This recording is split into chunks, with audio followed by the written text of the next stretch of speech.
Bonjour à tous et bienvenue à ce webinaire 25 minutes pour comprendre ce qui change en janvier sur le montant de ma retraite. Je suis Laura, je travaille à la CARSAT Bretagne et je suis accompagnée aujourd'hui de Ludovic, expert retraite à la CARSAT Bretagne. Donc vous êtes nombreux à avoir accepté notre invitation à participer à ce webinaire, donc merci beaucoup. Pour le bon déroulé de celui-ci, nous allons vous demander de respecter quelques consignes.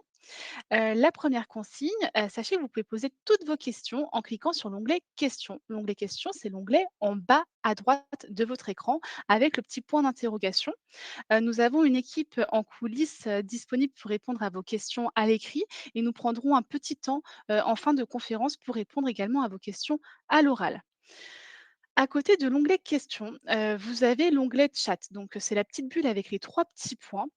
Sur cet onglet, vous pouvez discuter, entre vous comme vous êtes en train de le faire, échanger avec nous si, par exemple, vous rencontrez des difficultés techniques ou vous voulez nous faire part de commentaires. Donc j'insiste sur un point, l'onglet questions, vous posez vos questions du coup à notre animateur et à nos équipes en coulisses. L'onglet chat, c'est plus un espace d'échange ou pour faire part de difficultés techniques. Ne communiquez jamais vos données personnelles, que ce soit dans l'onglet questions ou dans l'onglet chat. Ce qu'on appelle données personnelles, ça va être votre numéro de sécurité sociale, votre nom, votre prénom, votre numéro de téléphone. Si nous voyons des données personnelles passer dans les messages, nous serons obligés de supprimer votre message. Enfin, vous recevrez le replay de ce webinaire par email. Donc, si vous souhaitez revenir dessus ou si vous n'avez pas le temps de prendre des notes, pas de panique, vous allez le recevoir par email. À la fin de ce webinaire, vous aurez également accès à un petit questionnaire de satisfaction. Donc, merci de prendre 5 minutes pour y répondre. Ça nous permet vraiment de nous améliorer pour les prochaines fois. Et en parallèle, sachez que vous pouvez également télécharger ce support en cliquant toujours en bas à droite de votre écran sur les 3 petits points où c'est écrit App, partage de fichiers et là, vous pouvez télécharger directement le document. C'est tout pour moi, je vais laisser la parole à Ludovic et pour ma part, je vous retrouve à la fin de ce webinaire pour la partie questions. Bon webinaire. Merci beaucoup Laura. Bonjour à tous, donc je suis Ludovic, je travaille à la CARSAT et donc nous allons voir ensemble aujourd'hui un petit point sur les prélèvements sociaux. Juste avant de commencer, j'en profite au nom de toute la CARSAT pour vous adresser tous nos meilleurs vœux pour cette nouvelle année. Alors, le principe des prélèvements sociaux, comme sur les salaires, il y a toujours quelques prélèvements sociaux qui restent donc prélevés sur le montant des retraites. Donc en fait, pour les personnes domiciliées fiscalement en France, hein, donc pour déterminer, le montant de sa retraite nette, c'est tout simplement le montant de la retraite brute, qu'elle soit personnelle ou de réversion. Et selon la situation fiscale, donc on va le détailler un petit peu plus tard, hein, suivant la situation fiscale, différents prélèvements sociaux seront, effectués sur le montant des retraites, donc la CSG, contribution sociale généralisée, la CRDS, contribution au remboursement de la dette sociale, ainsi que la CASA, la contribution additionnelle de solidarité pour l'autonomie. Donc en déduisant ça du montant de la retraite brute, ça fera le montant de la retraite nette, mais on n'oublie pas tout de même, hein, le prélèvement à la source qui sera effectué sur les retraites, mais ça, nous y reviendrons à la fin de cet exposé. Le détail de ces différents prélèvements sociaux, donc la CSG. La CSG, il y a 4 taux possibles, enfin un premier taux à 0%, donc une exonération tout simplement, ou alors 3,8% ou 6,6% ou 8,3%. À cela se rajoute la CRDS, à un taux de 0,5% prélevé uniquement si vous payez de la CSG, quel que soit le taux de la CSG. Et enfin, la CASA, dont le taux est fixé à 0,3%. Cette CASA n'est due que si vous êtes prélevé à un taux de CSG de 6,6 ou bien 8,3%. Donc pas de CASA si le taux de CSG est de 3,8%.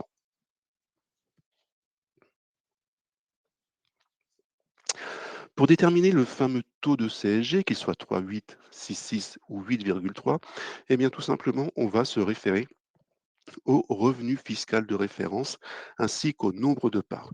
Et il y a un tableau qui est fourni tous les ans par l'administration fiscale que vous voyez sur cette diapositive.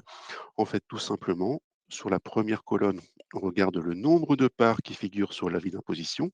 Donc, pour les prélèvements qui seront effectués en 2026, on regarde l'avis d'impôt 2025, sur la déclaration de revenus des revenus perçus en 2024 et donc, en dessous du taux de 3,8 du montant correspondant à 3,8, il n'y a pas de prélèvement. Soit sinon, pardon, on passe à 3,8. Si on dépasse le deuxième taux, on passe à 6,6 et si on passe le troisième barème, on passe à 8,3. En bas de ce tableau, il y a une dernière ligne nommée total. Tout simplement, c'est lorsqu'on additionne le taux de CSG plus le taux de CRDS plus le taux de CASA. Donc au final, le taux de prélèvement, ce sera soit une exonération, soit 4,3, soit 7,4, soit au maximum 9,1.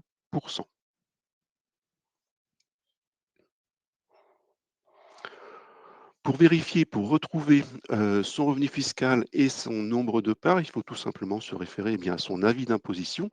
L'avis d'imposition donc 2025 sur les revenus de 2024 que vous retrouvez sur votre espace personnel du site des impôts, des finances publiques. Le nombre de parts, on le retrouve en haut à droite, donc je l'ai encadré en rouge, hein, pour que ce soit plus lisible. Et le revenu fiscal de référence, eh bien, c'est indiqué sur la ligne 25. Donc, dans cet exemple, c'est tout en bas de la page, hein, c'est également encadré en rouge, hein, et donc c'est en fonction de ces deux éléments, nombre de parts et revenu fiscal, que l'on va déterminer le taux de prélèvement à effectuer sur les retraites.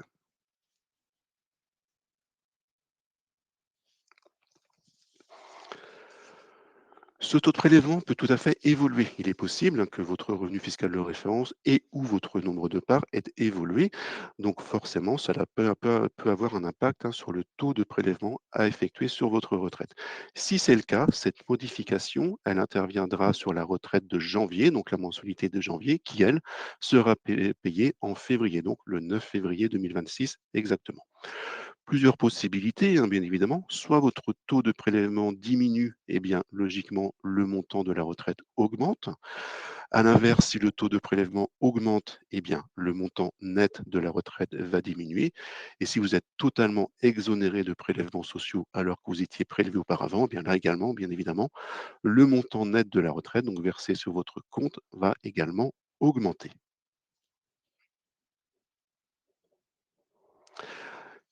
Un petit exemple pour illustrer tout cela. J'ai pris l'exemple de Paul, retraité depuis 2022. Enfin, la date de retraite finalement n'a que peu d'importance. Sur son revenu fiscal, sur son avis d'imposition, pardon, on s'aperçoit que son revenu fiscal de référence est de 28 227 euros et qu'il a deux parts.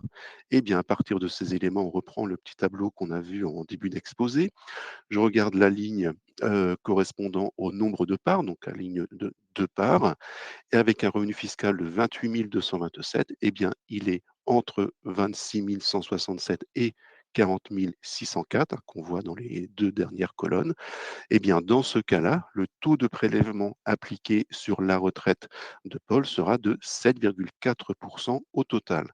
7,4 pourquoi? Eh bien, le taux de CSG à 6,6, le taux de CRDS à 0,5 et le taux de CASA à 0,3. Ce taux sera appliqué sur la mensualité de janvier qui sera payée en février.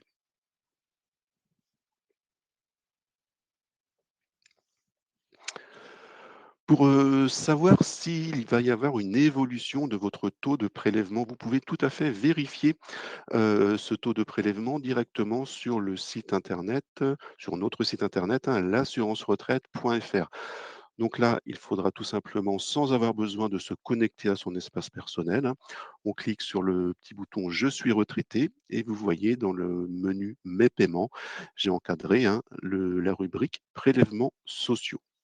En cliquant là-dessus, par contre, ce simulateur vous permet d'indiquer votre nombre de parts fiscales et le revenu fiscal de référence des 2 dernières années, car il faut savoir que pour passer d'un taux, plus faible à plus haut, il faut dépasser 2 an pendant 2 années consécutives le taux, le montant des revenus fiscaux de référence, pardon. Alors attention, le simulateur n'est pas encore à jour pour les prélèvements qui vont être effectués cette année en 2026.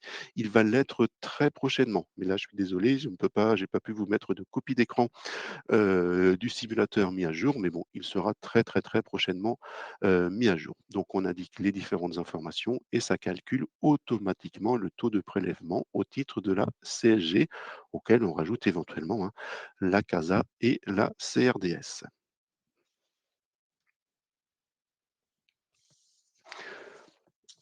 Vous pouvez tout à fait donc retrouver sur votre espace personnel, donc là en étant connecté par contre, vous pouvez tout à fait demander un relevé des paiements. Sur ce relevé des paiements, vous y retrouverez le montant bien évidemment brut de vos retraites, qu'elles soient retraite personnelle ou bien retraite de réversion, mais vous verrez également tous les prélèvements qui ont été effectués sur votre retraite.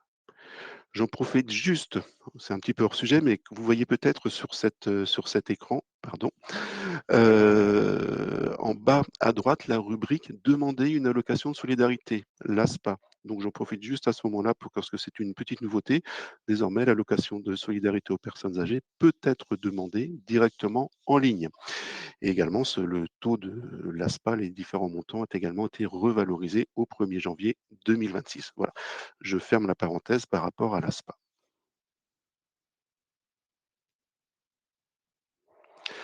Donc voilà, pour synthétiser un petit peu ce qui peut changer pour vous par rapport à votre situation fiscale. Donc courant décembre, le centre des impôts, donc l'administration fiscale, a transmis à toutes les CARSAT de France les informations relatives à votre situation fiscale, donc tout simplement votre revenu fiscal de référence ainsi que le nombre de parts. Dès janvier, donc le taux de prélèvement est éventuellement révisé et c'est au mois de février, donc pour la mensualité de janvier payée le 9 février 2026, que vous verrez la conséquence de cette révision éventuelle sur le montant de votre retraite.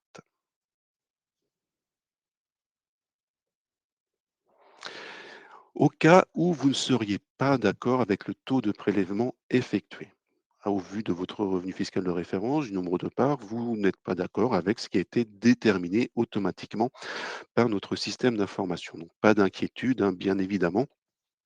Il faudra tout simplement nous adresser directement par courrier une photocopie de votre avis d'imposition 2025 sur vos revenus 2024. Vous envoyez tout ça à la CARSAT Bretagne, 236 rue de Château-Géron, 35 030 Rennes CEDEX 9. Et bien évidemment, s'il y a une erreur, nous rectifierons bien sûr le taux de prélèvement qui serait d'après vous erroné. S'il y a une erreur, bien évidemment.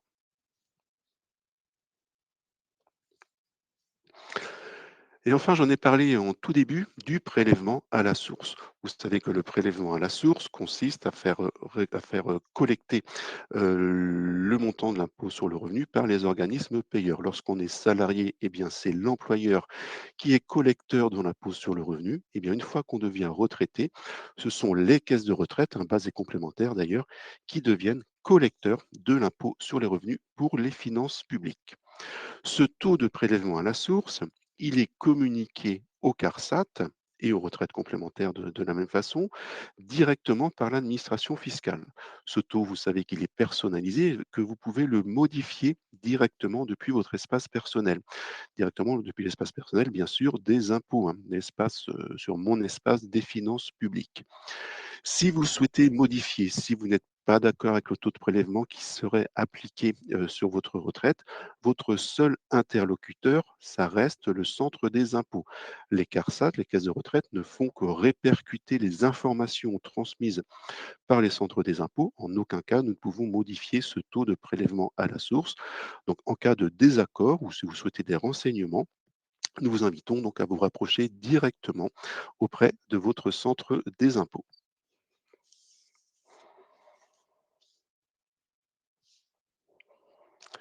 Également, donc, comme je le disais tout à l'heure, sur votre espace personnel, vous pouvez consulter vos derniers paiements.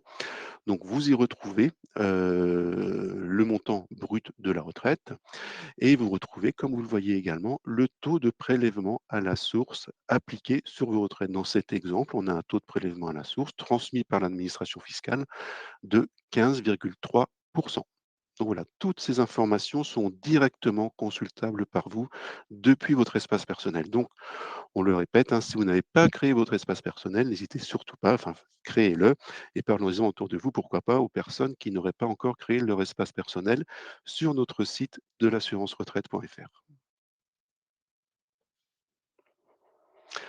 Enfin, dernier point, en janvier, c'est la période des revalorisations.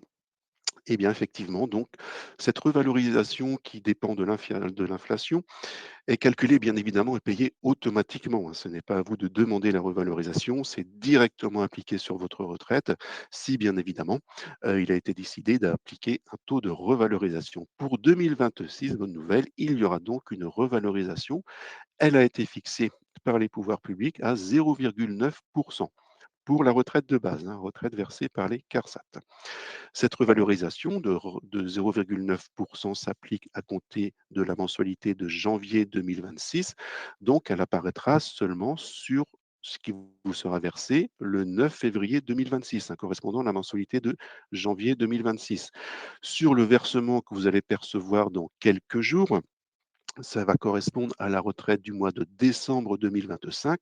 Donc là, il n'y a pas de revalorisation, hein. On sera bien sur une revalorisation au 1er janvier, versée le 9 février.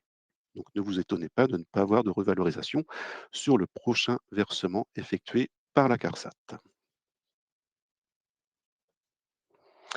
Voilà, pour les informations qu'on souhaitait vous transmettre, aujourd'hui. S'il y a des questions qui ne sont pas répondues dans le fil de discussion, je me redirige vers Laura pour voir s'il y a quelques questions.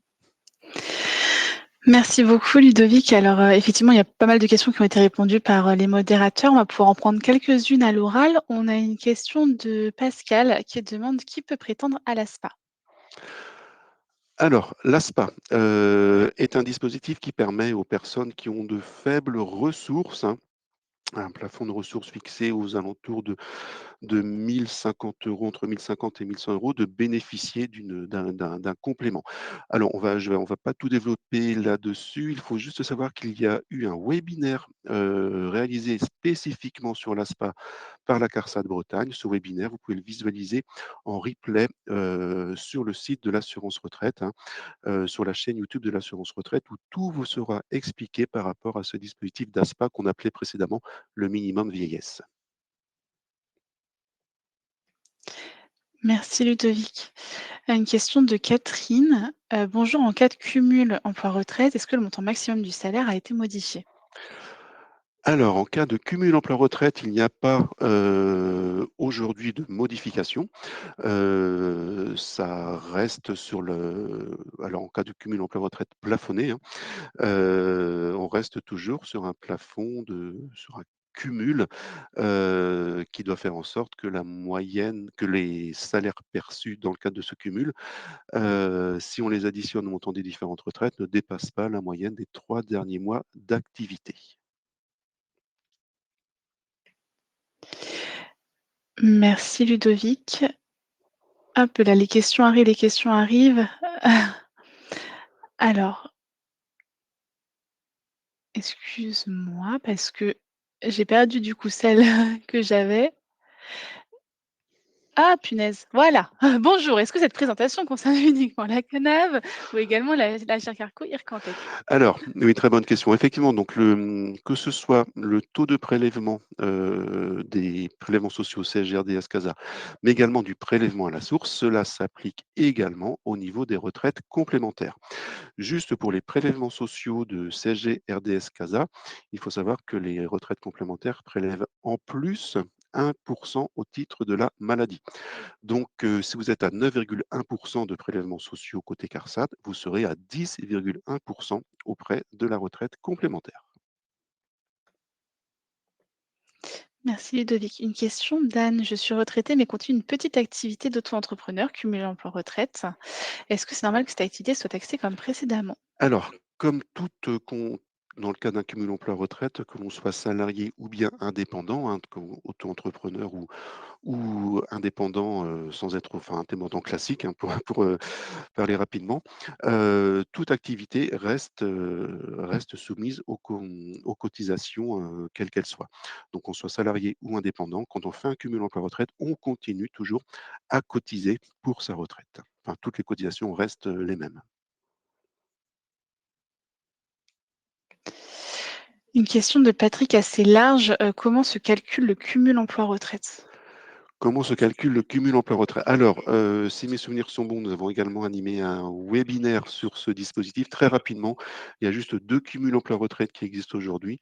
Cumul intégral si on a l'âge légal et tous ces trimestres, donc cela, clairement, on fait presque ce qu'on veut, il n'y a pas de limite.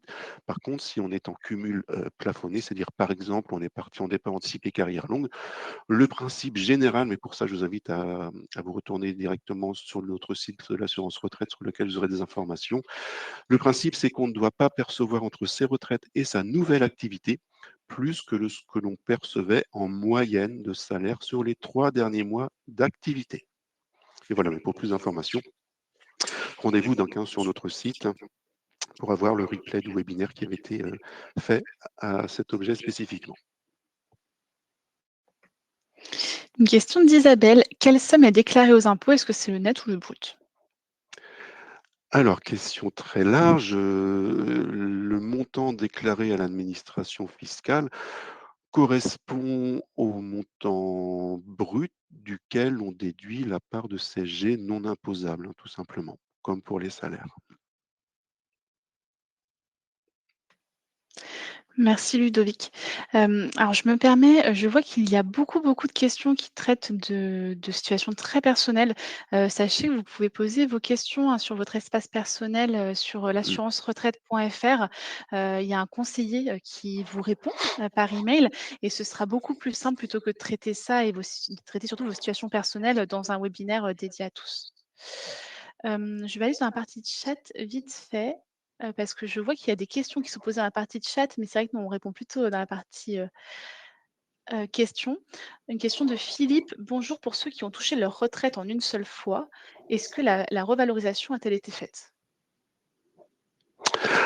Alors, je pense que vous parlez des versements forfaitaires uniques. Alors, à partir du moment où une retraite est versée en une seule fois, elle est versée une fois pour toute la vie en quelque sorte, donc fatalement, elle ne subit aucune revalorisation. Alors j'espère avoir bien compris la question. Un versement forfaitaire unique, c'est une fois au moment du départ à la retraite, après il n'y a plus aucun versement. Donc on ne parle même pas de revalorisation de ce fait. Une question de Benoît, concernant le cumul emploi-retraite. Qu'est-ce qui s'applique? La loi actuelle, pardon, Mmh. ou le fait que la loi sur les retraites est Alors, suspendue? le cumul emploi-retraite, effectivement, dans le cadre du projet de loi de financement de la sécurité sociale 2026, le cumul emploi-retraite sera totalement revu. Il faut juste savoir que les règles actuelles de cumul emploi-retraite s'appliquent et s'appliqueront toujours pour toutes les personnes qui vont prendre leur retraite jusqu'au 1er décembre 2026 inclus. Pour toutes les personnes qui prendront leur retraite à compter du 1er janvier 2027, là, ce sont les nouvelles règles qui s'appliqueront. Et les personnes qui auront pris leur retraite avant le 1er janvier 2027 resteront toujours sur les règles applicables aujourd'hui, même après le 1er janvier 2027.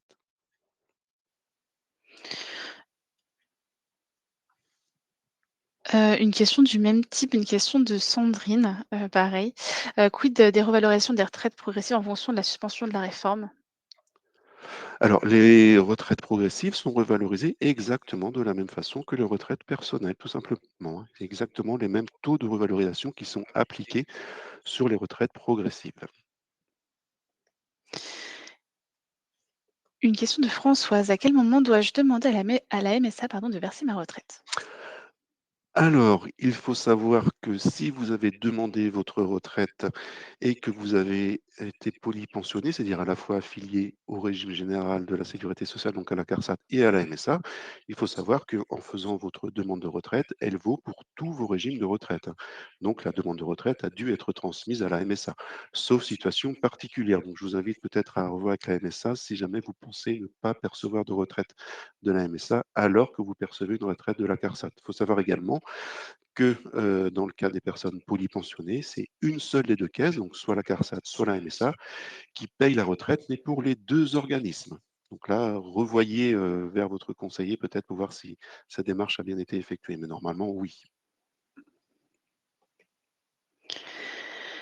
Une question de Nelly et juste j'en profite très rapidement, il y a beaucoup de questions liées au cumul emploi-retraite. Si je ne me trompe pas, c'est ce que tu disais tout à l'heure, qu'on a eu un webinaire sur le Oui, sujet? alors je Oui? n'ai pas vérifié avant, mais on fait beaucoup de webinaires, mais il me semble que oui, on a bien un webinaire qui a été effectué sur le cumul Je emploi-retraite crois aussi. en 2025, si mes souvenirs sont bons, mais sous réserve quand même de vérification.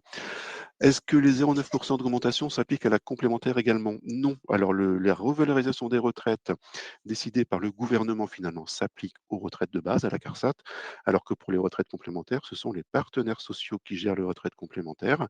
Et cette année, les partenaires sociaux n'ont pas réussi à se mettre d'accord, donc il n'y a aucune revalorisation du montant de la retraite Agirc-Arrco en 2026. Merci beaucoup Ludovic. On arrive à la fin du temps prévu, pour ce webinaire, donc nous allons arrêter de prendre les questions. Je me permets très prochainement, vous aurez sur le site carsat-bretagne.fr, le calendrier des webinaires à venir, donc vous pourrez, participer, de nouveau à des webinaires et si besoin venir poser vos questions à des conseillers.